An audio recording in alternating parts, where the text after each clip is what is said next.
Señoras y señores, a continuación se dirige a ustedes el señor Presidente de la República, doctor Juan Manuel Santos Calderón.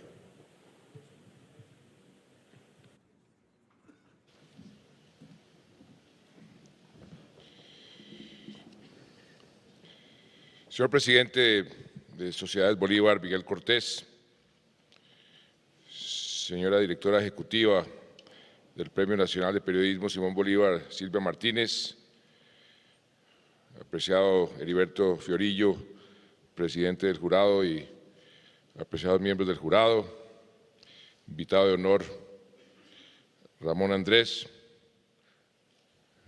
señores periodistas ganadores del Premio Simón Bolívar 2014, presidentes, directores, periodistas de los diferentes medios de comunicación, funcionarios del Gobierno Nacional, invitados especiales, señoras y señores.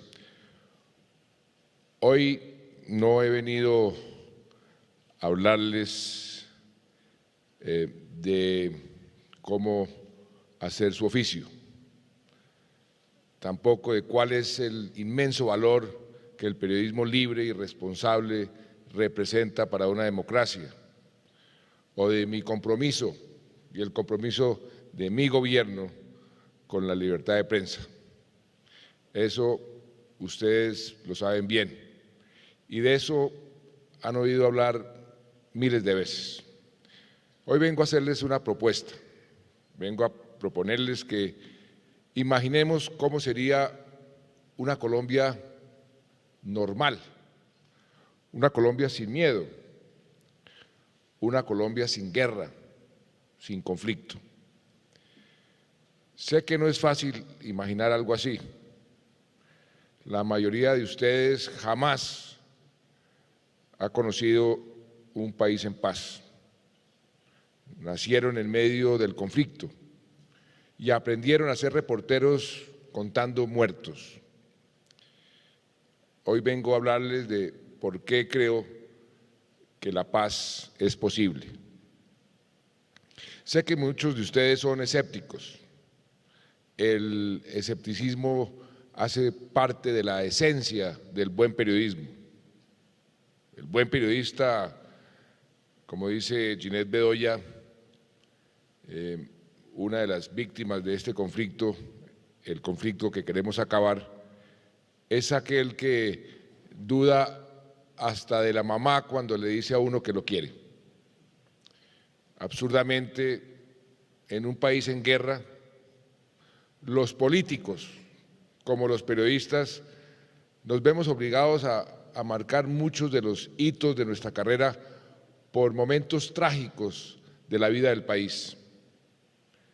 ¿Quiénes de los que ya eran periodistas hace 25 años no recuerdan, por ejemplo, cuando asesinaron a Luis Carlos Galán? ¿Y cuál fue el cubrimiento que les tocó hacer de esa terrible historia? Cuando yo era ministro de Comercio Exterior en el año 92, estaba en Nueva York, acabamos de abrir la economía, queríamos atraer inversión y estábamos con unos pocos inversionistas, los pocos que nos habían aceptado la invitación a oírnos, tratando de venderle la idea de invertir en Colombia.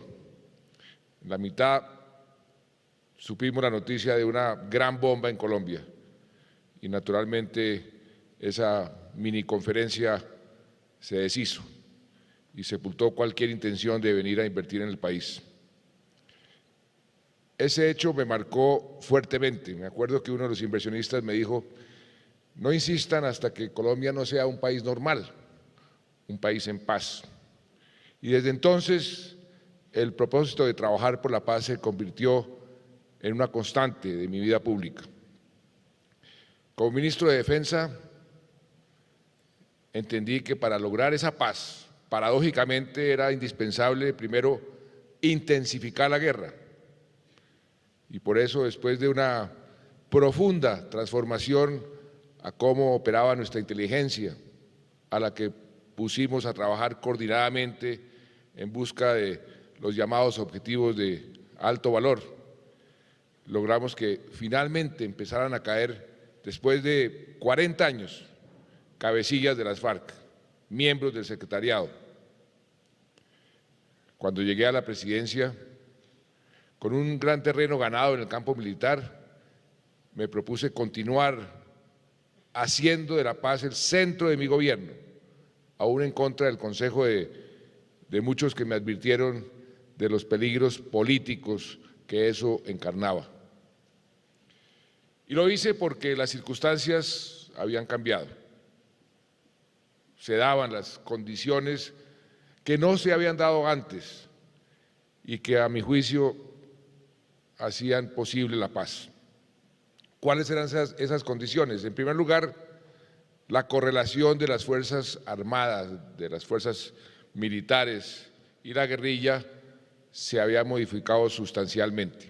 Esa es una condición necesarísima y así ha sido en todos los conflictos que han sido resueltos por la vía de la negociación. En ese momento habíamos logrado unas Fuerzas Armadas sólidas, bien entrenadas, en tanto que la guerrilla estaba debilitada, perdía cada vez más hombres, había más desmovilizados. Los golpes contundentes a las FARC que se habían dado, los redoblamos en mi gobierno y los han llevado a perder a sus máximos dirigentes, Alfonso Cano, al Mono Jojoy, y a 50 cabecillas más, cabecillas de frente, de columnas móviles. Esa era una condición y es una condición muy diferente a la que existía antes. En segundo lugar, estaba el aspecto internacional. Logramos un gran respaldo internacional, comenzando por la recomposición de las relaciones con los vecinos, con Venezuela y Ecuador, relaciones que encontré en el peor momento de nuestra historia. Y esa recomposición ayudó muchísimo a crear esas condiciones para poder pensar en que la paz sí es posible.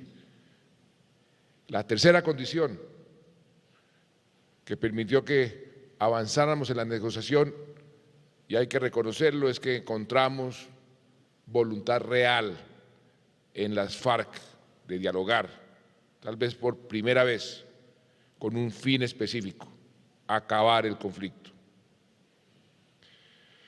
Acordamos negociar en medio del conflicto, aunque ellos han venido proponiendo cese al fuego, pero lo hicimos para no repetir los errores de negociaciones pasadas y la guerra ha seguido. Sabemos que hablar de paz en medio de la guerra no es fácil. La gente no entiende, ¿cómo así que ustedes hablan de paz allá en La Habana y aquí se están matando?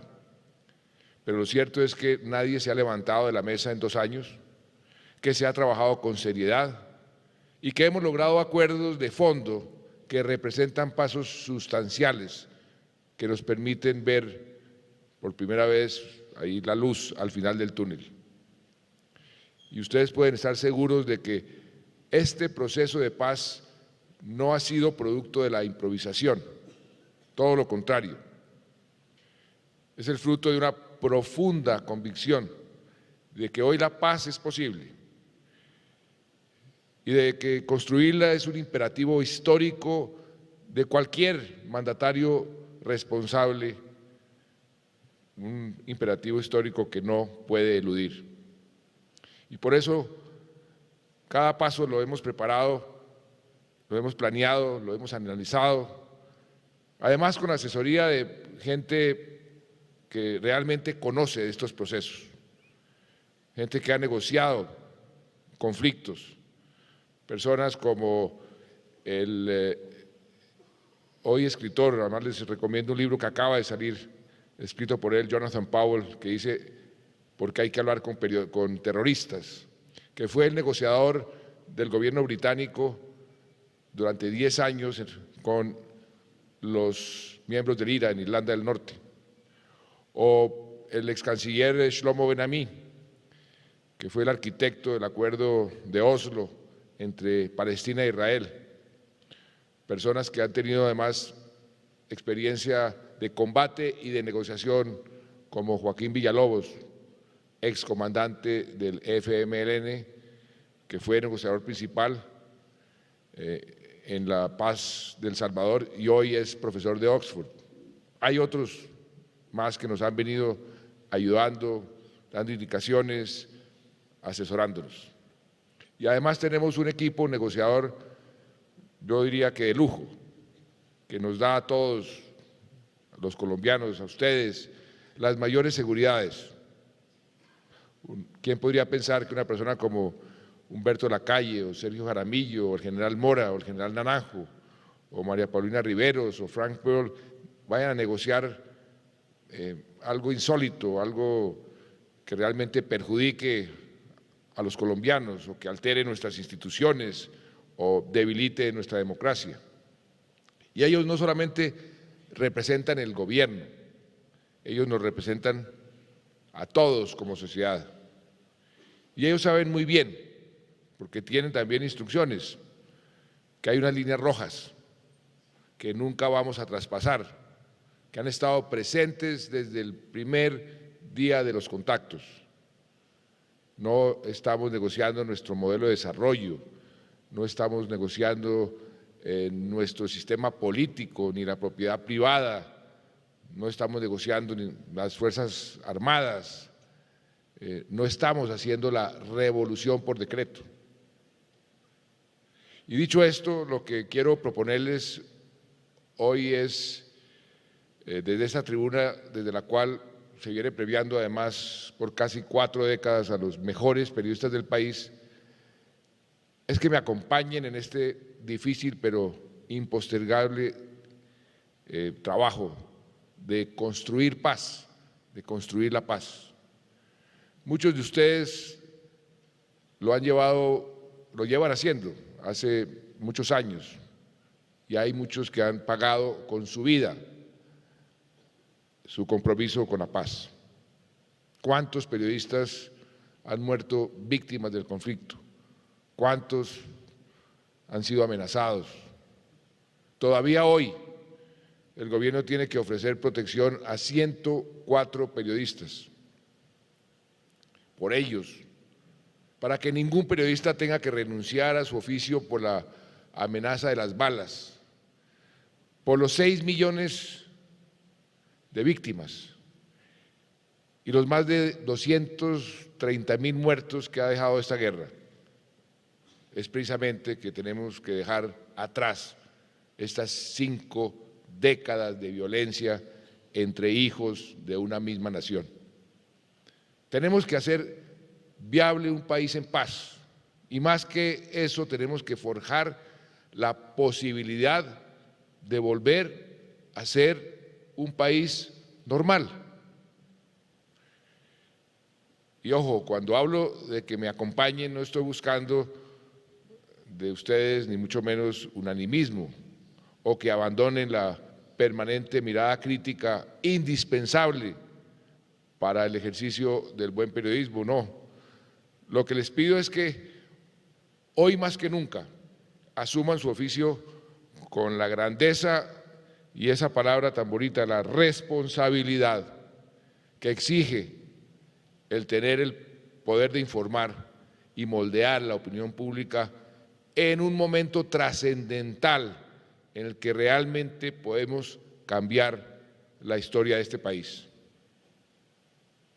Yo sé que para algunos de ustedes o muchos de ustedes, Juan Manuel Santos no es santo de su devoción y no pretendo cambiar esa opinión si no creen que lo merezca.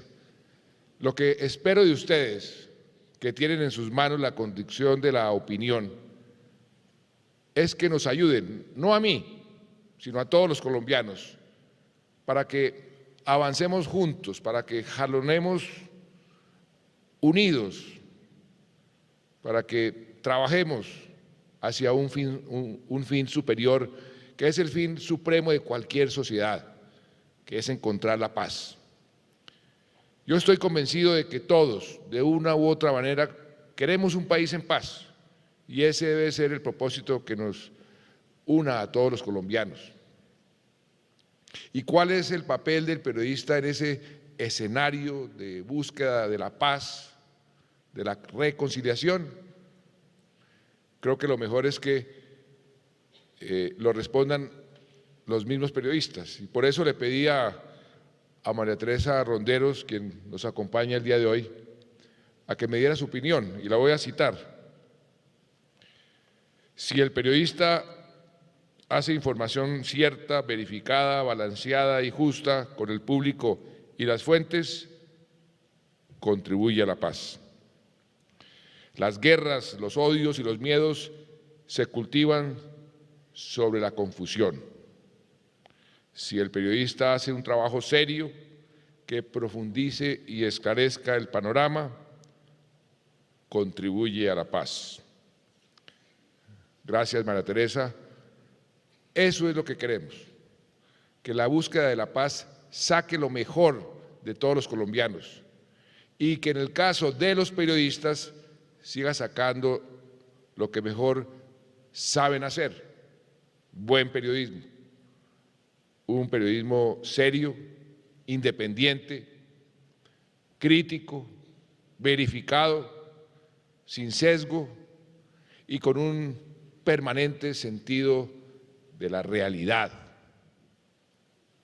pero que no incentive el conflicto, que no atice la controversia entre quienes estamos en cierta forma del mismo lado, del lado de las instituciones, del lado de la democracia. Porque si todos queremos la paz, no debemos profundizar las divisiones. Aquí no se nos debe olvidar jamás que el verdadero enemigo en la búsqueda de la paz es el conflicto. La nueva Colombia, esa Colombia con que yo sueño, en paz, con equidad, mejor educada, la que construimos entre todos, y ahí el periodismo juega un papel fundamental, porque el mejor periodismo es el que construye puentes y no abismos. Y permítanme ser claro, hoy les hablo de paz y del proceso de paz por su trascendencia, pero eso no significa que esa sea la única apuesta o prioridad del gobierno. La paz duradera y total, la que genera la equidad y el bienestar general, la estamos tratando de construir desde ya, con o sin acuerdo con las FARC. Con el gobierno y en el gobierno trabajamos sin descanso para tratar de fortalecer cada vez más y consolidar una economía sana, para crear cada vez más empleos, para disminuir la pobreza, para darle la posibilidad a miles de colombianos de tener acceso a una vivienda, tener acceso a una mejor educación o construir las grandes obras de infraestructura que comuniquen al país. Esta misma mañana estuve inaugurando el viaducto más alto y más largo que se ha construido en Colombia entre Girardot y Ibagué, y luego firmamos el inicio de obra de las 5 más grandes concesiones que se han dado en la historia de este país por un valor superior a los 6 billones de pesos, que va a transformar la infraestructura en Colombia. Todo eso es paz y en eso todos estamos avanzando y queremos avanzar. Yo he venido haciendo una pedagogía sobre la paz por todos lados, porque además me he dado cuenta que mucha gente no entiende bien el proceso, la gente no entiende que hemos avanzado, pero me he encontrado en esa pedagogía con algo bastante desconcertante, síntoma de un país que se acostumbró a la guerra.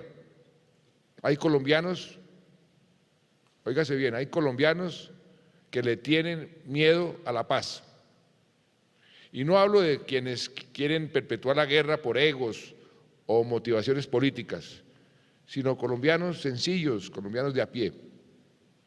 Por eso insisto, los invito a que nos ayuden a mostrar a los colombianos cómo es ese país normal, ese país que podemos ser y por el que podemos trabajar y debemos trabajar todos los días.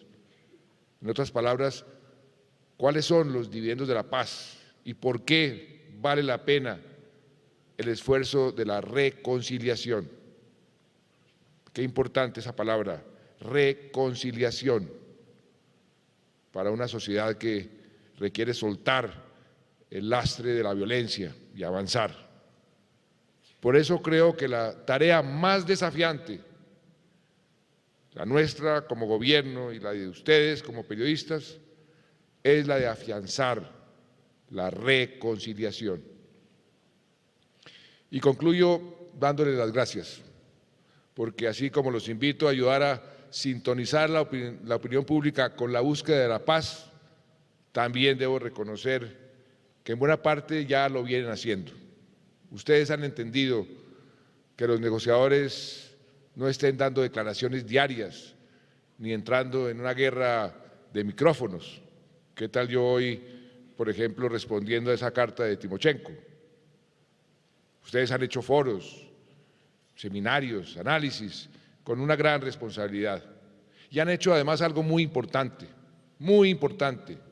que es visibilizar a las víctimas y darles voz, porque ellas, las víctimas, son el eje de este proceso, de esta negociación. Y esas víctimas nos están enseñando con una enorme generosidad que es posible alzarse sobre el dolor y obrar con grandeza para que otros no sufran lo que ellas sufrieron. El haber enviado las víctimas a La Habana, que algunos criticaron, ha sido un ejercicio muy interesante. ¿Por qué las enviamos? No para negociar sus derechos no son negociables, sino para escucharlas, para que los victimarios escucharan cuáles son los anhelos de esas víctimas, cómo se sentirían satisfechas, cómo sus derechos a la verdad, a la justicia, a la reparación se pueden satisfacer.